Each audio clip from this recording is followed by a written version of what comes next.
en esos actos míos humanos. Eso es propio de la divina voluntad. Oh querer santo, al dar principio a esta charla, te pido, te suplico, te invoco, que no me dejes un solo instante sin ti, a fin de que tú hables, tú expliques, tú mismo hagas conocer quién eres y cómo quieres ser vida de todos para dar tus bienes a todos. Si me dejas hacer a mí, yo no sabría hacerte conocer como tú quieres, porque soy incapaz. Pero si lo haces tú, triunfarás, te harás conocer y tendrás tu reino en el mundo entero. Oh querer santo, con tu potencia eclipsa todos los males de las criaturas, pon tu vasto omnipotente a fin de que extravíen el camino del pecado y se reencuentren en el camino de tu divina voluntad. Y a ti, mamá, reina del fiat divino, consagro en modo especial esta charla, a fin de que tu amor, tu maternidad, se extiendan en mis palabras para llamar a tus hijos a vivir junto contigo en aquel mismo querer del cual poseíste su reino. Y mientras comienzo, imploro inclinado a tus pies tu materna bendición para todos nosotros. Bueno, les tengo que contar ahora, ya les dije, ya tenemos 20 minutos de retraso, o sea, en 40 minutos todo lo que sucede en Dios y todo lo que Dios hace fuera de sí mismo. Dice Juan en su primera carta, Dios es amor, y quien permanece en el amor, permanece en Dios y Dios en él. En esta cita se encuentra en esta frase, o en esta cita se encuentra toda la charla que vamos a dar. Por un lado la divinidad, es decir, quién es Dios, y Dios es amor. Y en segundo lugar, el vínculo de permanencia de Dios en las criaturas y las criaturas en Dios. Por eso habla de la permanencia en el amor, ¿no?, del hombre en Dios y de Dios en el hombre, que eso es propio de la divina voluntad. Así que vamos a hablar de Dios dentro de Dios, que es amor, y cómo ese amor sale de sí y se traslada o procede en la creación. Vamos a hablar de Dios, que es propiamente el principio. Dios es el que es. Yo soy el que soy, yo soy, va a decir. Y el que es amor. Lo que Dios es y realiza, lo hace. No hay lapso de tiempo entre su ser y obrar. Y Dios, siendo amor, ama. Su naturaleza es amar. Por eso la frase de San Juan dice, Dios es amor. Perdón. Chequen que estén todos los celulares y alarmas apagadas. Gracias. En el Catecismo, en el 733, citando justamente esta cita, dice, Dios es amor, y el amor es el primer don que contiene todos los demás. Todo fluye del amor. Todos los actos hacia adentro de Dios, que es amor, y hacia afuera, son actos de amor, ¿no? Y justamente el primer don de Dios es el amor. Por eso después se va a hablar de la divina voluntad, que es la potencia que realiza el acto de amar. Se va a referir a ella como el don de dones, porque todo procede, todo, absolutamente todo, de la divina voluntad, principalmente el amor. Dios es acto puro de ser, y ese acto es amar. Y ese acto de amor es realizado por la voluntad, la divina voluntad. Ama en un solo acto, y lo que se predica, es decir, lo que hace la divina voluntad, es amar. Si quieren poner una fórmula, la voluntad divina ama. Esa es la función que tiene. Y ese acto de amor fluyen todos los actos que existen. ¿Cómo se realiza este acto único y eterno de amor en Dios? El amor, es impreciso esto, como lo voy a decir, pero necesita que se den algunas condiciones para realizarse. Me adelanté un poco para no perder tiempo y la puse acá. En primer lugar, para formarse necesita una alteridad, es decir, dos personas. El amor no existe la autoestima en ese sentido. Eso no es verdaderamente amor. Para que realmente proceda el amor se necesitan dos. Que sean semejantes, es decir, iguales en naturaleza, que tengan el mismo grado de ser. Es decir, yo puedo tener un gatito acá, pero no puedo decir que entre él y yo hay amor, porque el grado de ser que yo tengo como hombre no es el mismo grado de ser que el gato. Yo le puedo decir, te quiero muchísimo, vení, te voy a contar lo que me ha pasado, y el gato me va a miau, o sea, no me va a dar nada. ¿Por qué? Porque no me puede devolver aquello que yo le estoy dando. Se necesita libertad y correspondencia, es decir, el amor es entre dos semejantes, uno se da al otro y el otro le corresponde dando esa vida o eso que se dio. Es decir, que debe darse mutuamente. Y de dos que libremente se dan, procede una tercera persona semejante y consustancial. Y es el amor, justamente, ¿no? El Espíritu Santo en la Trinidad. Y justamente esa tercera persona es la que unifica estos dos actos, o este acto unitivo, entre las dos personas que están en la alteridad, ¿no? En síntesis, el amor no puede darse solo con uno mismo. Todo autovolcarse hacia sí mismo lleva al camino de la condenación, no trasciende. De hecho, el primero que quiso realmente amarse a sí mismo y no amar a otra persona fue el demonio. Y después lo incitó a Adán a hacer exactamente el mismo camino, a comer del árbol de su propia voluntad y no seguir viviendo la voluntad divina, que era la vida de Dios que estaba depositada en la criatura humana. Es decir, el amor se establece en el marco de una relación. Si no, no puede llamarse verdaderamente amor. Debe haber una persona que se da, pone todo su ser en el otro, toda su vida en el otro, y una segunda persona que tenga la capacidad de recibir todo ese ser y de devolver ese ser mismo. Y de esa correspondencia en donde se comunican ambas personas procede la tercera que los unifica. Yo voy a ir repitiendo varias veces las mismas cosas de diferente manera para que vaya quedando, porque si no se entiende esto, no se va a terminar de entender bien qué es la divina voluntad. Dios es uno y trino. Vamos a ver qué sucede ahora dentro de Dios. Dios es uno y trino. El amor de Dios consiste en amar y ser amado. Y es en esa realidad trinitaria donde se hace posible el amor. Si Dios fuese una persona, este amor no lo podríamos. Tienen que ser dos personas y de esas dos procede una tercera. Es verdad que acá hablamos como en términos temporales. En Dios se realiza inmediatamente, digamos instantáneamente. No hay lapso entre la procedencia del Hijo por generación del Padre y la procedencia del Espíritu Santo del amor que se tiene en el Padre y el Hijo, ¿no? Todo sucede en un mismo momento. Asociado al concepto de voluntad, la voluntad ama, ¿no? Se sigue que aquello que se ama es un bien, y que es propio del bien y del amor que se comunique, que se participe a otro ese bien que posee. Dios en su acto de voluntad que ama, de alguna manera genera el bien amado. ¿Quién es este bien amado? Este es mi hijo muy amado. Bueno, va a ser Jesús. Lo dirá nada menos que en las aguas del Jordán. El Padre se da enteramente, todo Él pone su vida generando al Hijo, al Verbo. El Verbo es aquel donde el Padre pone su vida, su reino, su voluntad, su plan. Jesús es el amén del Padre, como lo dicen en el Apocalipsis. Acá también hay otro término que es muy importante grabar a fuego, que es reino, al menos en términos de la divina voluntad.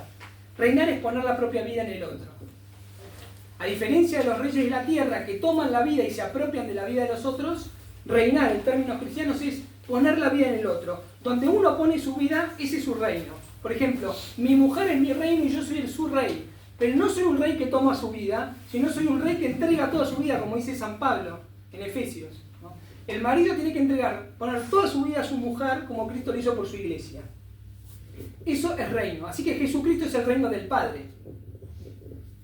Reinar es poner la propia vida en el otro. El Hijo le corresponde llevando a cabo ese reino, esa vida, ese plan. El Hijo es quien en su correspondencia siente, dice que sí a ese reino que el Padre deposita en él. Siendo inteligencia divina, afirma la verdad, siendo la verdad, de esa vida que el Padre genera en él. Y de esa comunión, de esa unión de dos que se comunican vida, procede el Espíritu Santo, el amor. Y el Espíritu Santo es quien consolida y condensa y sostiene como memoria divina esa unión entre el Padre y el Hijo. Y no puede existir uno sin el otro. Vamos a pensarlo así, como si el Padre, voluntad divina, dijese, yo te amo, Hijo. Y el Hijo contestase, el Hijo que es la verdad y la sabiduría divina, sí, en verdad me amas, y yo te amo, Padre. Y el Espíritu Santo, como si fuera un escribano divino, ¿no?, sellase esta declaración como memoria divina y eternizase su unión. Esta conjunción entre la voluntad divina y la inteligencia divina, Padre e Hijo, que son una en las tres personas divinas. Acuérdense que no hay lapso de tiempo, lo que estoy contando, primero esto, primero lo otro. Jesús dirá, el Padre y yo somos uno. La unidad se lleva a cabo por la procedencia de la tercera persona. Voy a sacar esto y voy a empezar con las formulitas o los dibujitos. Pero esto es un poco lo que estoy diciendo, ¿no? Hay una primera persona, Padre, que pone toda su vida en el Hijo. El Hijo le corresponde llevando a cabo ese plan. Por eso dice Jesús, yo no he venido a hacer mis obras, sino las obras de mi Padre. Es decir, Jesús viene a realizar la vida del Padre que está depositada en Él para que le correspondan. Y de dos que se aman procede el Espíritu Santo, que es el amor. Y esto es la Trinidad. El Catecismo dice, la Trinidad es una y cada persona es Dios. Pero las divinas personas son distintas entre sí. El Padre es quien engendra, se da al Hijo. El Hijo es engendrado, recibe y corresponde al Padre. Y el Espíritu Santo procede de la relación de estos dos. Es la tercera persona donde se realiza el acto comunicante, el punto donde se encuentran el Padre y el Hijo. En el libro 31 del libro del cielo de Luisa, hablando de la vida trinitaria, dice así: nuestra divinidad adorable es llevada por naturaleza en modo irresistible, sin jamás cesar, a generar continuamente. Y el primer acto generador lo hacemos en nosotros mismos, acá en la Trinidad. El Padre me genera continuamente y yo, su Hijo, me siento generado continuamente en Él. El Padre Celestial me genera y me ama. Yo soy generado y lo amo. Y del uno y el otro procede el amor.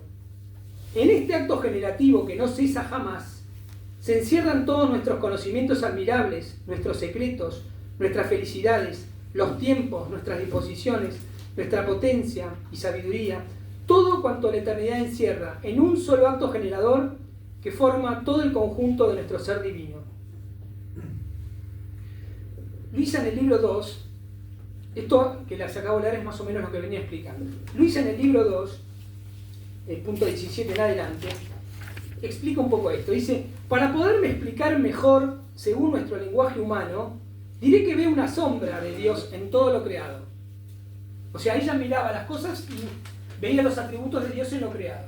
Lo que va a explicar ahora es que ve y cómo eso que ve la lleva a pensar en la Santísima Trinidad y en la vida trinitaria.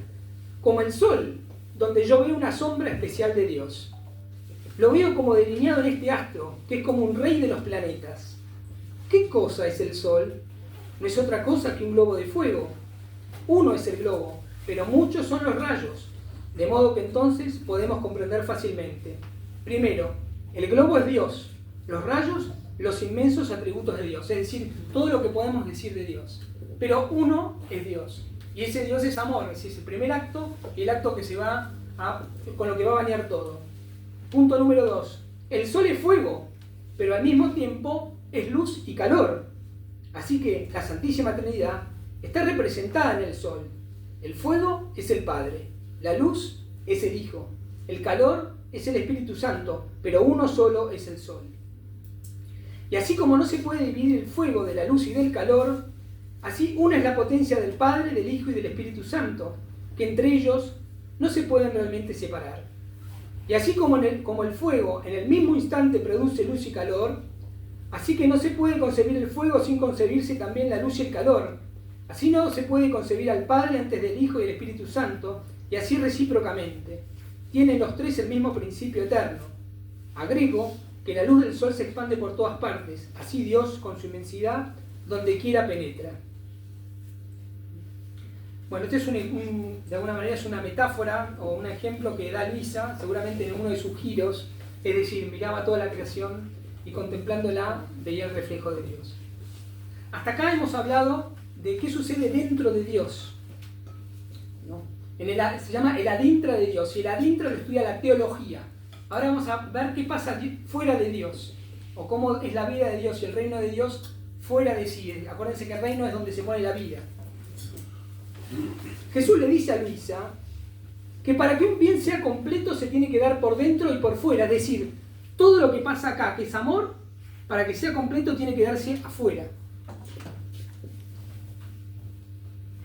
Si no se tiene por dentro y por fuera, es incompleto. En el libro 35:20 va a decir, porque un bien jamás es completo si no se posee por dentro y por fuera. El beato Juan Duns Scoto, además defensor de la Inmaculada, dice esto: en primer lugar, Dios se ama en sí mismo. En segundo lugar, se ama a través de otros distintos a Él, es decir, en las criaturas. En tercer lugar, quiere ser amado fuera de Él, pero de forma suprema, es decir, quiere ser amado por las criaturas con el mismo amor supremo que con el que se ama dentro. ¿Qué tema? Tenemos que amarlo a Dios como Dios nos ama, no más, no menos, exactamente igual, semejante a Él, ¿no? Y en cuarto lugar, prevé la unión de aquella naturaleza que debe amarlo en forma suprema, es decir, va a crear la criatura para que pueda amarlo como Él se ama dentro en sí, en la Trinidad, y como ama a la criatura afuera. Entonces, en primer lugar tenemos un Dios que por su voluntad se ama en su divinidad, el adintra, dentro de Dios. Pero también en el adextra divino debe darse el amor para ser completo. Es decir, cuando hablamos del adextra, vuelvo a repetir, son las relaciones fuera de Dios. Dios, el amor siendo uno, debe darse, comunicarse, multiplicarse a otro. Necesita un reino fuera de sí donde poner su vida, su ser. El bien es difusivo, necesita darse, siempre darse. Está en la naturaleza, en la esencia de Dios, querer expandirse, salir fuera, darse. Es como cuando uno era adolescente y se enamoraba, ¿no? Que el amor lo quemaba y necesitaba volcar ese amor, bueno, en una chica de la cual se enamoraba, ¿no? Porque era irresistible, ¿no?, llevar ese amor dentro de uno.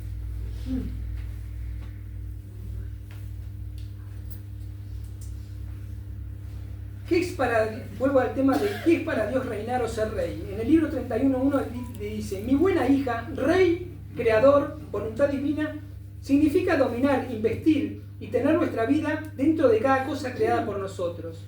Crear significa extender la propia vida, esconder nuestra voluntad creadora en la misma cosa creada por nosotros. Pero tenemos un problema. Acuérdense que se tienen que dar estas características para que haya verdadero amor. Entonces, alteridad, que hayan dos, semejanza, libertad y correspondencia. Pero tenemos un problema porque todo lo que está fuera de Dios es criatura. Entonces, ¿cómo la criatura le puede devolver a Dios todo el amor que saca de sí? ¿Cómo se puede mantener la semejanza? Porque lo que no es Dios es criatura, ¿no? Y además es una criatura que pueda recibir a Dios y corresponderlo, ¿no? Vamos a decir así, procede por generación desde el eterno, es decir, desde siempre. Sale, vamos a poner así, el Hijo, sale de la Trinidad, sale afuera, se pone fuera. ¿Para qué? Este es el primogénito de todas las criaturas, engendrado no creado, pero de la misma naturaleza. Es decir, hay un otro, alter, ¿no?, que puede amar, es semejante porque es Dios, además va a ser hombre, ¿no? Entonces puede amar a Dios con el mismo amor de Dios. Le corresponde, y entonces acá también procede el amor. ¿Se entiende? Perfecto. Padre, ¿usted quiere decir algo? Entonces, ¿cómo una criatura puede recibir a Dios y corresponderlo absolutamente a Dios siendo criatura? Bueno, es el verbo el que resuelve este problema, y como siempre es el que le responde al Padre y a la Trinidad, ¿no? Es la palabra, la que sale y expresa, la que se expone, la que pone afuera, la revelación del amor dentro de la divinidad y fuera de la divinidad. Se dirá en Proverbios, esto que desde el eterno el verbo siempre existía. Proverbios 8:22, haciendo hablar al verbo, al logos, a la sabiduría divina. Dice así: el Señor me tuvo al principio de sus caminos, antes de que hiciera cosa alguna, desde antaño. Desde la eternidad fui formada, desde el comienzo antes de la tierra. Cuando no existían los océanos, fui dada a luz, cuando no había fuentes repletas de agua. Antes de que se asentaran los montes, antes que las colinas, fui dada a luz. Aún no había hecho la tierra, ni los campos, ni el polvo primero del mundo. Cuando asentaba los cielos, allí estaba yo. Cuando fijaba un límite a la superficie del océano, cuando sujetaba las nubes en lo alto, cuando consolidaba las fuentes del océano, cuando ponía sus límites al mar para que las aguas no lo traspasaran, cuando fijaba los cimientos de la tierra, yo estaba proyectando junto a él. ¿Junto a quién estaba el Verbo? Junto al Padre. Lo deleitaba día tras día, actuando ante él en todo momento. Estaba creando, estaba saliendo afuera. Jugando con el orbe de la tierra, y me deleitaba con los hijos de Adán. Ahora vamos a hablar de la relación del Verbo con la Trinidad y el Verbo con los hombres. Lo mismo se puede decir en el prólogo de San Juan, en el famoso Energenjo Logos, ¿no? En el principio era el Logos, el Verbo, y el Verbo estaba con Dios y el Verbo era Dios. Por eso se puede dar esta correspondencia entre dos semejantes, ¿no? El Verbo, el Logos, la palabra es lo primero en el orden del ser sobre toda la creación. Es el primogénito de toda criatura. Ninguna criatura se puede entender sin el Verbo eterno. Todo tiene que pasar por él. El otro día el Padre justo nos leía Colosenses, ¿no? Muy bien. Colosenses, capítulo 1, 15 en adelante. Él es la imagen del Dios invisible, el primogénito de toda la creación, porque en Él fueron creadas todas las cosas, tanto en el cielo como en la tierra, los seres visibles y los invisibles, tronos, dominaciones, principados y potestades. Todo fue creado por medio de Él y para Él. Él existe antes que todas las cosas y todo subsiste en Él. Él es también la cabeza del cuerpo, es decir, la iglesia.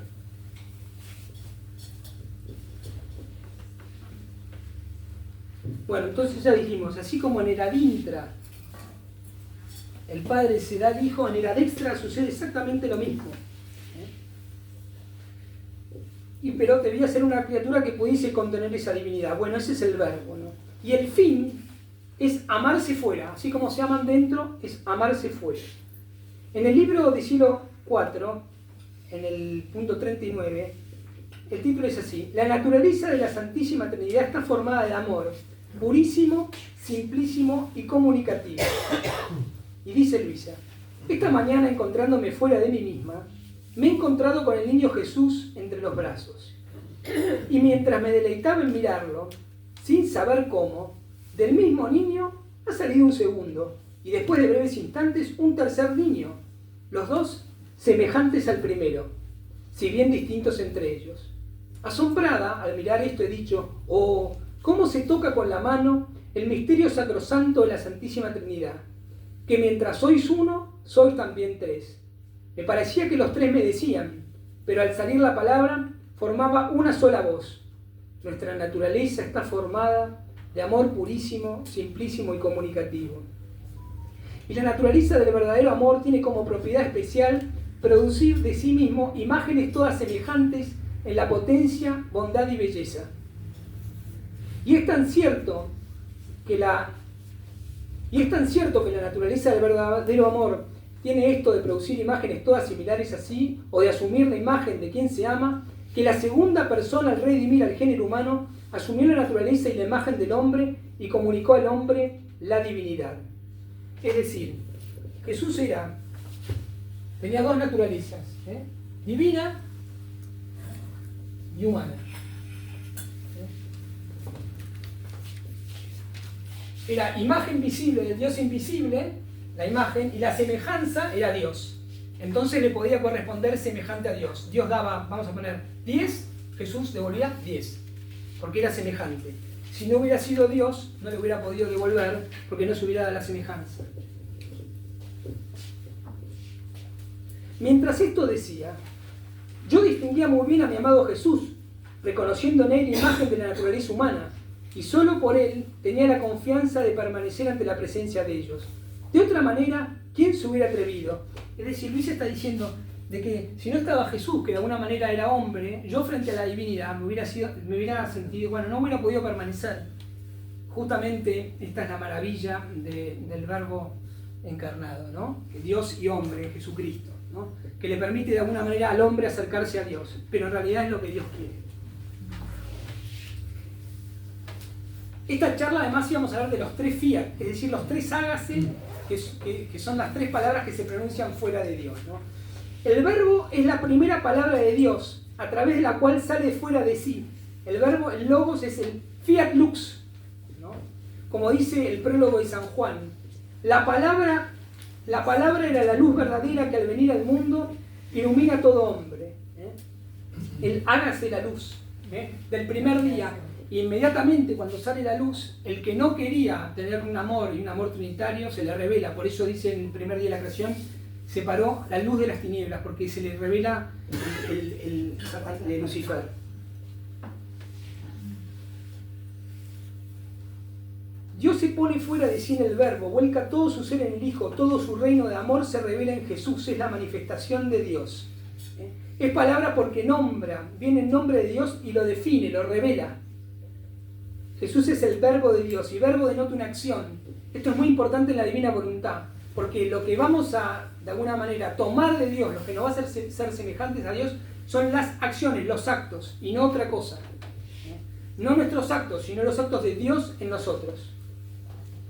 Jesucristo, mientras obraba como hombre, la divinidad en él obraba. Es decir, hay una lectura donde Jesús está Luisa, creo que tejiendo, y dice, ¿cómo puede ser que mientras yo estoy tejiendo, Dios está obrando en mí? Y entonces Jesús pone el ejemplo que cuando estaba en la carpintería de su padre, mientras trabajaba con la madera como Dios, siendo hombre, creaba las almas, las salvaba, las santificaba. Es decir, el hombre fue creado para que Dios ponga toda su vida, pero la vida son acciones. Todo lo que no está en acto, está muerto. Entonces, todo lo que tiene vida, o sea, vida igual acciones, vida igual actos. Y aquí se vuelven a dar las características que dijimos para el amor en Cristo, ¿no? Es un otro, semejante, libre y que le corresponde. ¿Cómo se lleva a cabo la voluntad del Padre? Realizando los actos del Padre. Por eso en Juan 10 dice Jesús, si no hago las obras de mi Padre, no me creáis. Pero si las hago, aunque a mí no me creáis, creed por las obras, y así sabréis y conoceréis que el Padre está en mí y yo en el Padre. Así como Jesús viene a realizar las obras del Padre, porque es el reino del Padre, ahora vamos a ver cuando crea a Adán, lo hace para que realice las mismas obras, pero en el Hijo. Así que nuestro fin es realizar en todos los actos de nuestra vida los mismos actos del Hijo. Para eso el Hijo se nos va a donar, ahora lo vamos a ver. ¿Por qué? Porque si Él no nos da sus actos para realizarlos en los nuestros, no va a poder haber semejanza. Si Él me da su propio amor para que yo lo ame con su amor, no va a ser mi amor el que lo ama, sino el de Él. Entonces va a poder corresponderse. Y entonces va a poder proceder la tercera persona, que es el amor. Este es el principio del hombre. Jesús, verdadero Dios, verdadero hombre. Él era la imagen de Dios, manifestaba visiblemente a Dios y era semejante a Dios por naturaleza. Era Dios, segunda persona de la Trinidad. En el libro del Cielo 24, 29, va a decir, hija mía, en la creación concurrieron tres actos por parte de la Trinidad, que fueron la potencia, la sabiduría y el amor, Padre, Hijo y Espíritu Santo.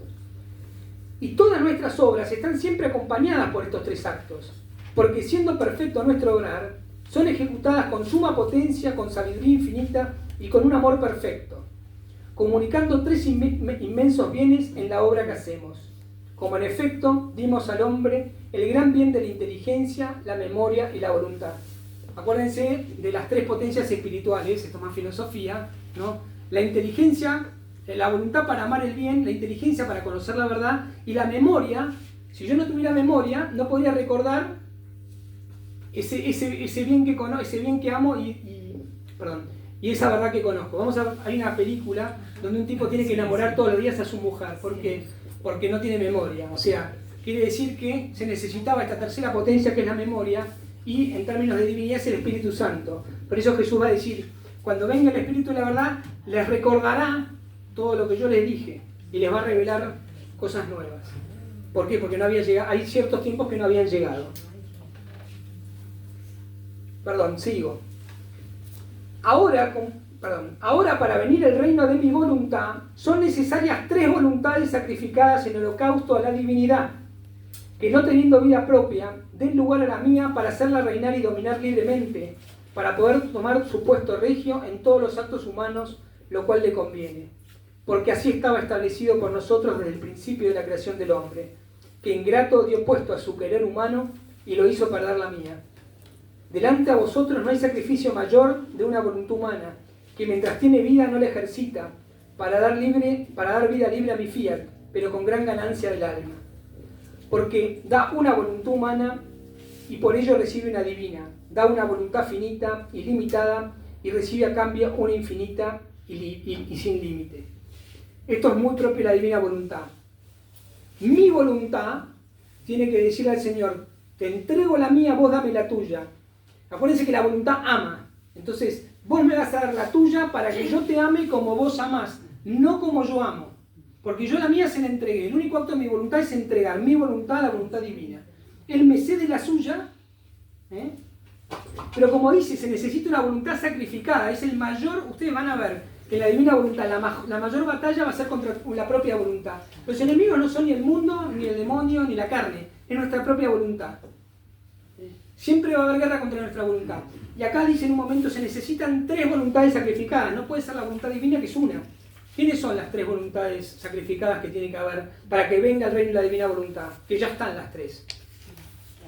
¿El fiat de María? Exacto, los 3 fiat. El fiat lux, el de Jesús, el esposo. María, la esposa. El segundo fiat. Y exactamente, el de Luisa, ¿no? Ahí tenemos los 3 fiat. El fiat lux, Jesús. El fiat mi, segundum verbum María. Y el fiat de Luisa. Y en Luisa nosotros sus hijos. Esas son las 3 voluntades. Ya están. Ya se ha abierto la posibilidad de adquirir el reino. ¿Cómo viene a nosotros? Bueno, ahora nuestra voluntad se va a tener que sacrificar, es decir, le va a ceder el puesto al Señor. Yo quiero caminar. No. Señor, vos ponés tus pasos en mis pasos. Vos vení a caminar en mí. Quiero tomar agua. Vení a tomar agua en mí. Ese es el único acto de mi voluntad. Quiero hacer esto, bueno, le voy a decir al Señor que venga a hacerlo conjuntamente conmigo. Por eso recién veíamos en el rosario, al principio, le pedimos al Señor de alguna manera que venga a rezar en nosotros, para que esa oración sea perfecta y sea todo amor.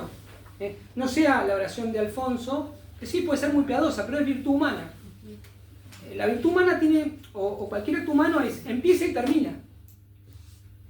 En cambio, un acto divino es eterno, nunca termina. Yo recibo la Eucaristía en la divina voluntad, venía a recibirte en mí, y mi comunión junto con Cristo queda eternizada. Yo estoy siempre recibiéndole al Señor. Porque ese acto mío, que si hubiera sido solamente mi voluntad, hubiera quedado en lo finito, lo recibo Jesús a los 15 minutos, se deshacen las especies, ya Jesús no está más. Pero si yo lo hago en la divina voluntad, yo quedo eternizado en esa comunión. Y Dios recibe toda la alabanza, toda la gloria, toda la acción de gracias por esa comunión realizada en la divina voluntad. Para eso creó al hombre, para poner su vida y que el hombre esa vida la realice en sus actos. Bueno, ahora vamos a hablar justamente de eso.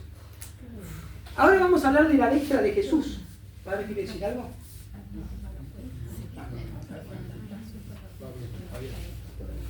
El verbo amante también él. Acuérdense que para que un bien sea completo necesita darse por dentro y por fuera. Entonces ahora tenemos a Jesús, o el verbo que recibe todo el amor de la divinidad.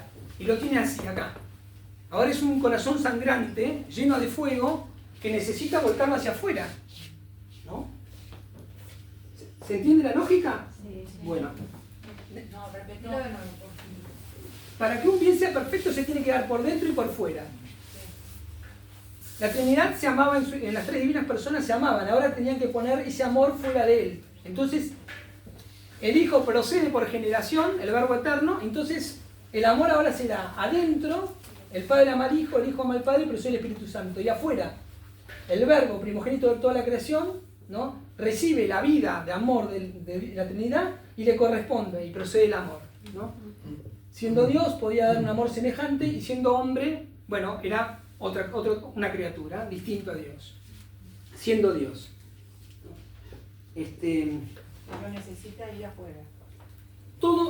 dice Luisa, le dice Luisa, que para que todo un bien sea completo se tiene que dar por dentro y por fuera, ad intra y ad extra. Si no, no es completo. Entonces, ahora lo tenemos a Jesús, que recibe, que siendo Dios, además recibe todo el reino y todo el amor, y lo tiene que poner afuera. ¿Dónde lo va a poner? ¿No?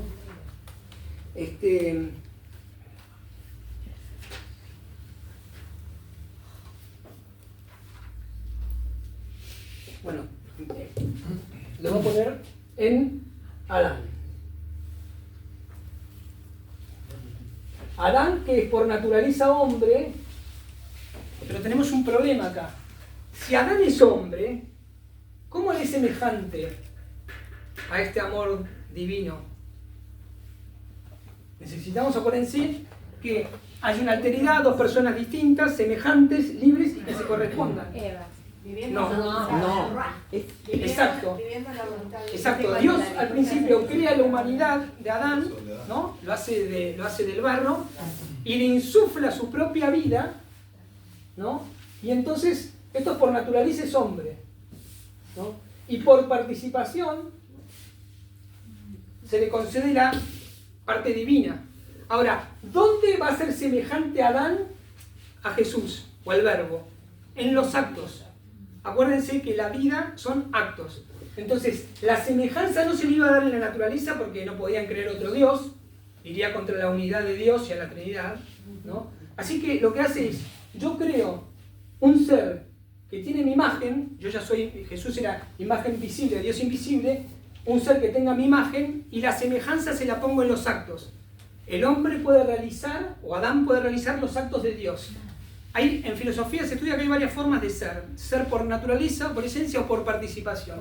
Bueno, el ser de Adán, digamos, era por participación. Se le participaba la vida divina, es decir, los actos del amor de Dios para que lo obrase. Es decir, Adán se movía, Dios se movía, y en ese movimiento de Adán, Dios se sentía amado perfectamente.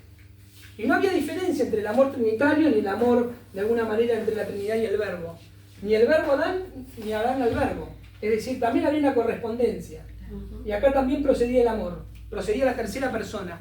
De dos que se aman, el amor los unifica.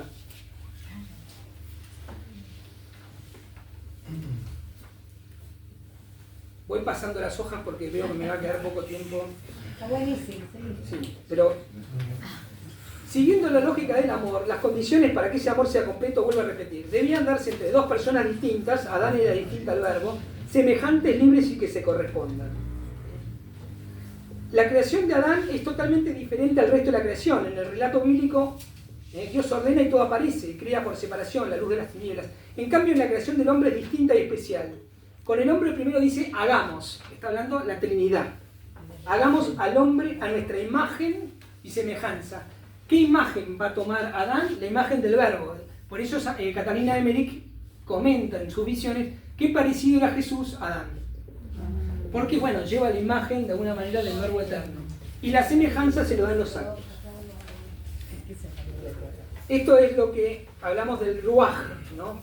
Le pone su misma vida en el hombre para que el hombre, a través de sus actos humanos, realice el acto divino.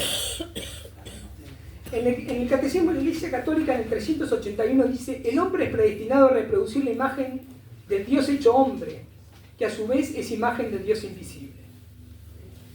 El Padre Eterno, 759 del Catecismo, creó al mundo por una decisión totalmente libre y misteriosa de su sabiduría y bondad, y decidió elevar a los hombres a la participación de la vida divina, en el cual llama a todos los hombres hijo. Ahora, Adán iba a ser el reino, porque iba a poner de Jesús, del Verbo. Acuérdense que reinar es poner la vida en el otro. Es decir, Adán era el reino del rey que era Cristo, y Cristo recibía el reino del Padre. Él es el reino del Padre, por eso él dice, el reino está entre ustedes, cuando viene. En el libro 12, 123, estoy hablando de que ahora está, bueno, todavía no, ya lo spoileé, pero vamos a hablar de qué le pasó a Jesús cuando se quedó con su corazón llameante y dónde vuelco este amor que me viene, ¿no? Hija mía, si supieras cómo deseo, suspiro, amo la compañía de la criatura, Es tanto que si al crear al hombre dije, no es bueno que el hombre esté solo, hagamos otra criatura que lo asemeje y le haga compañía, a fin de que uno forme la delicia del otro. Estas mismas palabras, antes de crear, se las dije a mi amor. No quiero estar solo, sino que quiero la criatura en mi compañía. Quiero crearla para entretenerme con ella, para compartir con ella todos mis contentos. Con su compañía me desahogaré en el amor. Por eso la hice a mi semejanza. Por eso crea al hombre. El hombre es una... Si nosotros empezamos a pensar la dignidad que tenemos, ¿no? Por ser hombres, es increíble. Nos creó para que nosotros le hagamos compañía. Y es una compañía exquisita porque Él pone toda su vida en nosotros para que nosotros de alguna manera le correspondamos. Vuelvo a esta idea que es importante. Adán era hombre, criatura por naturaleza, y Dios por participación.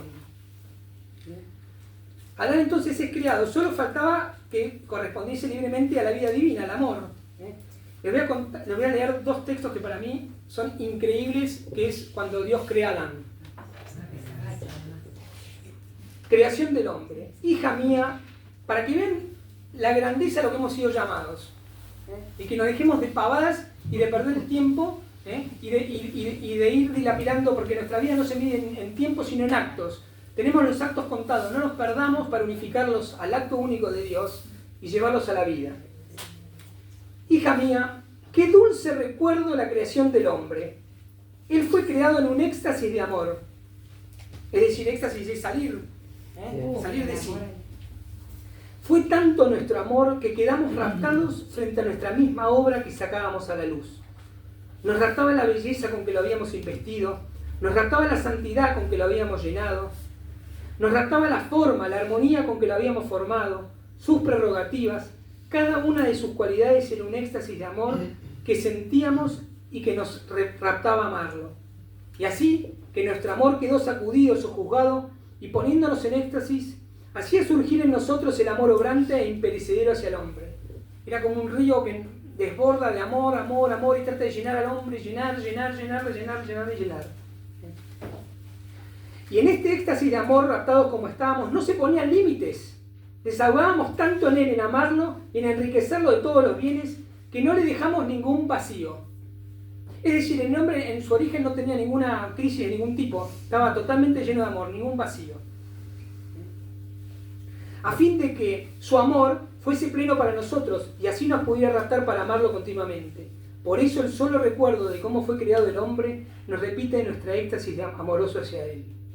Lo habían dotado de todo Dios a Adán para justamente darle una semejanza para que ese todo Dios que habían puesto en Adán volviese todo Dios a Dios. ¿Qué número es, perdón? 31:10.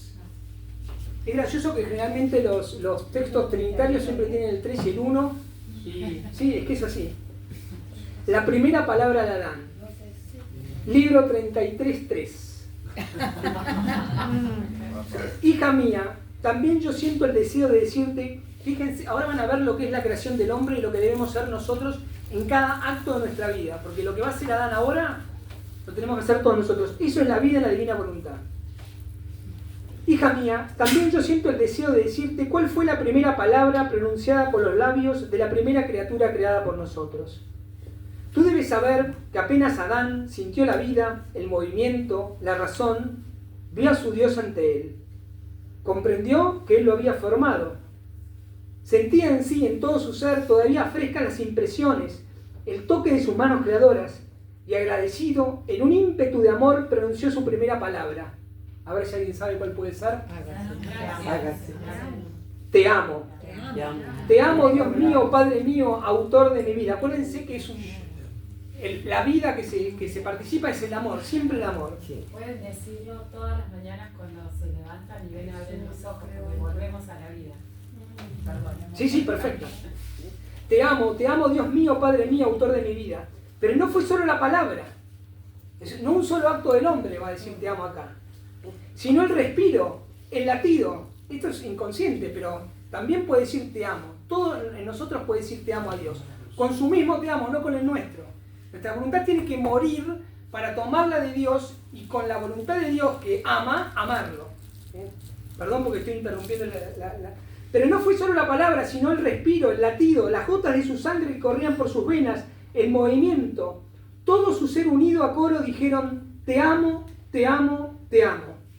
Así que la primera lección que aprendió de su Creador, la primera palabra que aprendió a decir, el primer pensamiento que tuvo vida en su mente, el primer latido que formó en su corazón fue, te amo, te amo, te amo.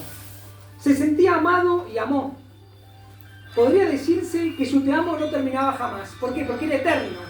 No era el te amo del hombre que le dice a la novicita, te amo y mañana está en otra cosa. No, no. Justamente lo que tiene la eternidad es, no solamente no tiene principio ni final, sino que no tiene interrupciones. Por eso les digo, un acto en la divina voluntad es eterno. Comulgo en la divina voluntad, yo quedo eternizado comulgando. No se interrumpe el acto de Cristo en mí y el mío en Él de la comunión. Por eso es tan importante la comunión en la divina voluntad, la oración en la divina voluntad, todo en la divina voluntad. Se sentía amado y amó. Podría decirse que su te amo no terminaba jamás. Esto es el mío, me avisa que ya. Así que ahora le voy a meter. Ayúdame. Lo voy a apurar. Se sentía amado y amó. Podía decirse que su te amo no terminaba jamás. Fue tan prolongado que solo fue interrumpido cuando tuvo la desgracia de caer en pecado. Al crear a Adán, nuestra divinidad se sintió herida de amor al oír de los labios de aquel hombre el te amo, te amo, te amo. Era la misma palabra que nosotros habíamos creado en el órgano de su voz, que nos decía te amo. Acuérdense que esta es la palabra que sale de Dios para que éste pueda pronunciar la misma palabra que es el te amo. ¿No es cierto? Era la misma palabra que nosotros habíamos creado en el órgano de su voz que nos decía te amo. Era nuestro amor creado por nosotros en la criatura que nos decía te amo. ¿Cómo no quedar herido? ¿Cómo no corresponderlo con un amor más abundante, más fuerte, digno de nuestra magnificencia? En cuanto lo oímos decir te amo, así nosotros le repetimos te amo, pero en nuestro te amo hicimos correr en todo su ser la vida obrante de nuestra divina voluntad. Así que encerramos en el hombre como dentro de nuestro templo nuestra voluntad, para que encerrada en el círculo humano, mientras permanecía en nosotros, obrara cosas grandes. Cuando estaba leyendo esto me acordé que Jesús en un momento dice, en verdad les digo que el que cree en mí hará las obras que yo hago y aún mayores. ¿Cómo puede ser que un hombre haga mayores acciones? Bueno, no sé si mayores, a menos semejantes e iguales. Bueno, ahora me voy a apurar porque tengo 15 minutos. Ahora resulta que tenemos al pobre Adán, ¿no? Que también está lleno del amor divino y tiene que volcar. Esto me lo iluminó Roberto Elguera en una charla que di, porque yo decía, ¿dónde pone su vida Adán? Bueno, no, lo recibía de Jesús, lo tiene que poner afuera. Acuérdense que para que algún bien sea completo tiene que venir, tiene que estar adentro y tiene que volcarse afuera. Bueno, le presentan todos los seres creados y Adán no encuentra ningún semejante, claro, que lo pudiera, exactamente, que lo pudiera, si eso lo dice Juan Pablo II. Entonces, ¿qué pasa? Lo sume en un gran sueño y así como el hijo sale del padre, bueno, Eva va a salir de Adán. Y ahí viene el éxtasis de Adán cuando dice, esta sí es carne de mi carne y hueso de mis huesos. Es decir, encontré un semejante para poder volcar el acto que yo recibo y como es semejante me puede corresponder. Y acá también tenía que proceder el amor. ¿Y cómo hubiera seguido la historia? Bueno, a los hijos, y todos estos son hijos de Dios. ¿Por qué son hijos de Dios? Los hijos tienen la vida del Padre. Es decir, Adán realizaba las obras de Dios. De alguna manera se los comunicaba a Eva y de la correspondencia de Dios, en términos invisibles procedía el amor. En términos visibles, los hijos.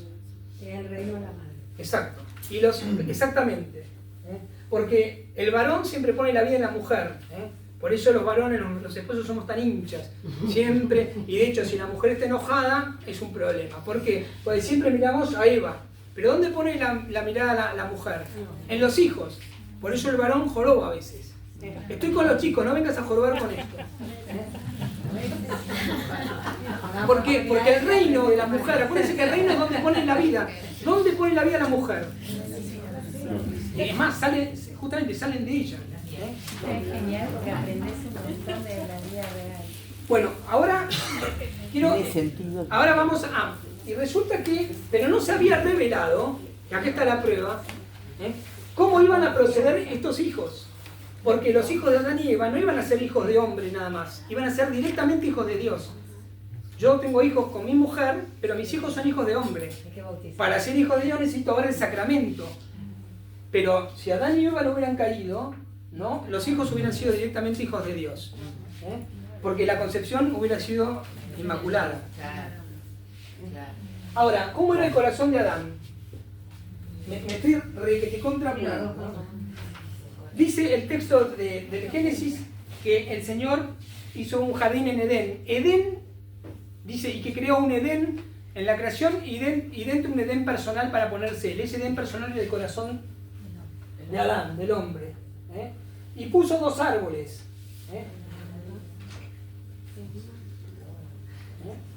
El árbol de la voluntad humana, el árbol del conocimiento del bien y del mal, es decir, una voluntad que puede querer el bien, Dios, o puede querer el no Dios. Y puso el árbol de la vida. Vamos a poner como si fuera una Eucaristía. ¿Y qué le dijo a la voluntad humana? Que nunca coma de este árbol. Que nunca haga su propia voluntad. Porque ya vimos que todo aquel que no pone su voluntad, o sea, no le entrega al otro, no pone su vida en el otro, acuérdense, la voluntad es amor, y amor es dar la vida por. Que nunca se autoame, nunca viva para sí, que siempre ejecute todas sus acciones con la voluntad divina. Cuando hablamos en Luisa Picarreta del reino de la divina voluntad, lo que estamos haciendo es volver al principio. ¿Cómo fue creado el hombre y para qué? Para Dios, no para sí. Entonces, lo que le dice a Adán es, no coma de este árbol, que este árbol corone a este como rey, que este árbol siempre quiera vivir en el bien y la vida. Acuérdense que era el árbol de la vida, es decir, si no comemos vida, viene la muerte. Porque el único que te puede dar la vida es Dios. Si vos cortás, y es lo que va a pasar, cortás este vínculo cortado va a provocar que se arruine el vínculo entre Adán y Eva, y por supuesto no va a haber generación de hijos. Y acuérdense que toda la historia de la salvación y del mundo es cómo se genera la vida, cómo se da la vida, o el enemigo que está tratando de darnos muerte y que esa vida no se prolongue. Que esa vida no es cualquier vida, es la vida de Dios. Entonces, esto fue lo que tenía que hacer. Pero ¿qué pasó? No se conocía, ¿no? Entonces, entre las cosas por las cuales no había que hacer la voluntad, sino esperar a que se revele, ¿no? ¿Cómo iban a venir los hijos? Esto lo cuenta más bien María Valtorta, ¿no? ¿Cómo iban a venir los hijos de Adán y Eva? Bueno, es un misterio ahora. Pero iban a ser hijos de Dios. Pero, ¿a quién le faltaba? Porque Adán ya tenía su reino en Eva, lo ponía todo. ¿A quién le faltaba poner su reino ahora afuera? A Eva. ¿Y dónde se ponen los claros? ¿Quién quería ser mamá? Y esperaba a ver si puedo ser mamá. Bueno, todavía no se había revelado. Entonces el demonio, sabiendo que a esta mujer le faltaba algo, le va a hablar de la falta. Siempre el demonio, esto es bien psicológico, siempre los conflictos personales vienen de la falta. Exactamente, los vacíos. Pero claro, porque encuentra al hombre primero vacío de Dios y después sin encontrar el continente donde volcarse. Así que ojo al piojo acá, también en términos espirituales. Entonces va a la serpiente y la seduce a Eva y le dice, mirá, parece que los animales se reproducen así. ¿Por qué no vas a decirle a este, ¿no? A tu señor marido. Claro, exactamente. Que parece ser que hay una manera de ser mamá y ser papá, ¿no? Bueno, se los cuento así medio en chiste, pero bueno, es más, la serpiente no podía ir directamente a Adán, porque tenía que venir la tentación por un semejante acá, digamos, ¿no? Entonces se aprovecha Eva para convencer. Imagínense, yo siempre imagino esta escena, la mujer más bella de la historia, más bella, frente a un chiquito de 15 años inocente, ¿no? Y se le presenta con todas las pompas y las circunstancias, y el tipo que no era fuerte y que se olvidó de que tenía que vivir para Dios, decidió hacer su propia voluntad y darse a sí mismo, ¿no? Un placer en este sentido, pero darle vida a su propia voluntad. Y acá viene la caída. Se cierra el paso al paraíso, que es la vida divina, aunque queda en el corazón del hombre, pero sin poder acceder a él, y cae el árbol del conocimiento del bien y del mal. Ahora, viene el segundo fiat. Se había arruinado todo, se había arruinado el reino, o la procedencia del reino, de Dios en Adán, en el hombre, ¿no? O sea, ya no hay camino acá, no hay camino entre Adán y Eva, se arruina, y obviamente los hijos ya no iban a ser hijos de Dios. Entonces, ¿qué tiene que hacer? Bueno, tiene que buscar un atajo, exactamente. Y acá viene el segundo fiat. Y había confiado su vida a un varón, ahora lo va a confiar en la mujer por excelencia, ¿no? También segunda en el orden del ser, aunque en la historia va a aparecer en el siglo I. Y acá viene el segundo fiat, el fiat de María. Hágase en mí según tu palabra. Ella va a iniciar el nuevo camino, que es el camino de la redención. Si esto está asociado a la creación, esto es la redención. Entonces ahora María, también a María tiene una prueba, que Eva no pasa. Porque ella le pregunta al ángel, ¿cómo puede ser esto? Eva también podría haber dicho, ¿cómo puede ser esto? Y escuchó al ángel, el poder del Altísimo te cubrirá con su sombra. Esperó que actúe Dios. Eva y Adán no esperan que actúe Dios. ¿Por qué? Porque no deciden vivir según la voluntad de Dios, sino deciden vivir según su propia voluntad. María era igual que Eva, virgen y santa. Bueno, la santa y la virgen. Pero Eva no tenía una condición distinta. Y sin embargo, no hace lo que hizo María. María espera, y bueno, y justamente esa espera y confiar en Dios, lo que hubiera provocado en Adán y Eva eran hijos de Dios, y en María sale el hijo de Dios. Bueno, y ese es el segundo fiat. El Hijo de Dios viene y tiene que unir, porque se habían dividido las dos voluntades. Ahora, necesitábamos a uno que tenga las dos voluntades. Jesucristo era verdadero Dios y verdadero hombre. Entonces, necesitamos a alguien que tenga las dos para volver a unirlas. ¿Dónde va a unir estos dos árboles y estos dos troncos Jesús? Especialmente en la cruz. El madero de la cruz con la cruz. Exactamente. Esta parte podría ser el árbol de la vida, la voluntad divina, y el árbol del conocimiento Humano. exacto, del bien y del mal. ¿Sí? Los une y él dice que los sella con su sangre con nudo de nupcias. O sea, para desposarse con el hombre y que el hombre ahora, ¿no?, pueda de alguna manera volver a abre las puertas de... Él dice, yo soy la puerta en el Apocalipsis. Abre la puerta para que la voluntad humana vuelva a tener conexión con la voluntad divina y pueda recibir el árbol de la vida, particularmente a través de los sacramentos. En Adán y Eva no existían los sacramentos porque Adán y Eva eran sacramento vivo. Eran Eucaristía viviente y su responsabilidad era eucarística totalmente. Pero bueno, deciden hacer su voluntad. Así que, bueno, une las dos voluntades y deja abierta la puerta, ¿no? Y una cosa, no es que llegue un momento y en la cruz une, no, va uniendo al hombre con todos los actos propios del hombre, desde la concepción hasta la muerte. Es decir, él está uniendo en los pasos que él daba, ¿no?, al hombre con Dios. En las palabras que decían, la palabra del hombre con Dios. En lo que pensaba, el pensamiento del hombre con Dios. ¿Para qué? Para volver a unir al hombre en todas sus acciones de hombre con Dios de nuevo. Y dejar abierta la puerta. Exacto. Fue en todo igual al hombre menos en el pecado, pero sufrió las consecuencias del pecado. Ahora estamos, y con esto voy a terminar. Porque, exactamente, viene el tercer fiat, ¿no? Y elige a la criatura más pequeña, porque dice, recorrí todo el mundo y busqué a la más pequeña y te encontré a ti, ¿no? Entonces ahora quiere, bueno, y durante 2000 años, ¿no?, en estos 2000 años de cristianismo, lo que se ha revelado hasta ahora es más bien aquello asociado a la humanidad de Cristo. Porque acuérdense que Dios va revelándose en periodos, va acostumbrando al hombre a entenderlo y a comprenderlo. Bueno, en Luisa realmente quiere enseñarnos a cómo obra la divinidad en el hombre, particularmente en Jesús, y después en el hombre. Porque quiere que el hombre, ese es el tercer fiat, y Luisa hace todo el camino, y alcanza el reino de la divina voluntad. En ella ya no, al final de su vida, no hubo un acto que realizara Luisa como ser humano que Dios no lo realizara en su divinidad. Luisa se movía, como pasaba con Adán. Luisa se movía, Dios se movía. Luisa miraba, Dios miraba. Y ese acto de Luisa era perfecto y eterno. Y Luisa le devolvía, como María, que nunca se salió de la divina voluntad, le devolvía a Dios el amor de Dios. Entonces le correspondía. Se volvió totalmente semejante a Cristo. No con un amor distinto, igual. Porque tomaba el de Dios y le devolvía a Dios, Dios.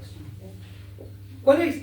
Y Luisa es una segunda madre, digamos, y particularmente una madre nuestra. Ahora nos toca a nosotros, particularmente leyendo los escritos de Luisa Picarreta, porque ahí se nos habla y se nos va explicitando de qué se trata vivir en la divina voluntad, es decir, cómo tenemos que hacer para vivir tomando la vida divina que se nos ofrece. Está en los 36 volúmenes, y bueno, en el libro de la Soledad de la Pasión, y también en el libro de oro, que es el de la Reina del Cielo, que mostraba el Padre. Ahora nos toca a nosotros morir a nuestra voluntad, y que nuestra voluntad le ceda el puesto, no hagamos la de Adán, ¿no? Le ceda el puesto a la voluntad divina, al árbol de la vida, para tener verdadera vida. No la vida que nosotros creemos que nos damos cuando nos damos vida. No, esa vida le falta Dios. Y no es lo mismo obrar sin Dios que obrar con Dios. Incluso para las cosas cotidianas. Si yo camino y no invito a Dios a caminar, bueno, son pasos de una criatura, pero no le dan la gloria, la alabanza, la adoración a Dios. Pero si yo le digo, vení a caminar en mí, bueno, mis pasos, y todo lo que implica mis pasos, los músculos, la sangre, cada una de esas acciones, por pequeña que sea, le da la alabanza, la gloria, el amor a Dios, como Dios necesita ser amado. Quiero leerles una cosa y con esto termino, y podrían hacer las preguntas. Una cosa que dice el cardenal Ratzinger,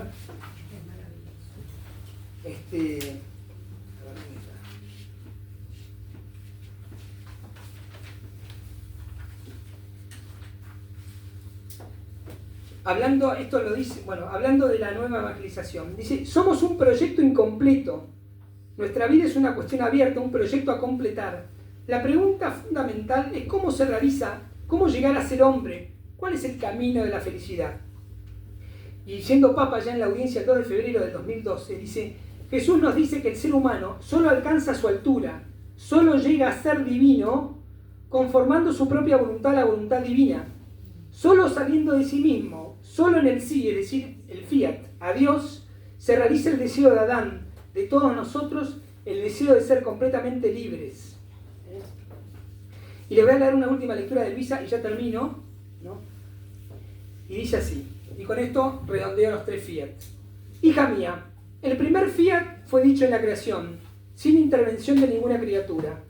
El segundo fiat fue dicho en la redención, y quise la intervención de la criatura, y escogí a mi mamá como cumplimiento del segundo fiat. Ahora, a cumplimiento quiero decir el tercer fiat, y lo quiero decir por medio tuyo. Te he escogido a ti para el cumplimiento del tercer fiat. Este tercer fiat completará la gloria y el honor del fiat de la creación, y será la confirmación, desarrollo de los frutos del fiat de la redención. Estos 3 fiat representan la sacrosanta Trinidad sobre la tierra, y tendré el fiat voluntas tua, como en el cielo así en la tierra. Estos 3 fiat serán inseparables, el uno será vida del otro, serán uno y trino, pero distintos entre ellos. Mi amor lo quiere, mi gloria lo exige, porque habiendo sacado del seno de mi potencia creadora los primeros 2 fiat, quiere hacer salir el tercer fiat, no pudiéndolo contener más mi amor. Y esto para completar la obra que salió de mí. De otra manera, quedaría incompleta la obra de la creación y la redención. ¿Podemos aplaudir?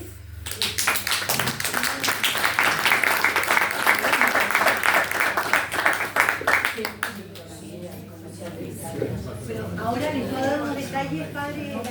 Ahora yo creo que concluimos rezando el ángelus en la divina voluntad y bendecimos los alimentos. ¿Qué les parece?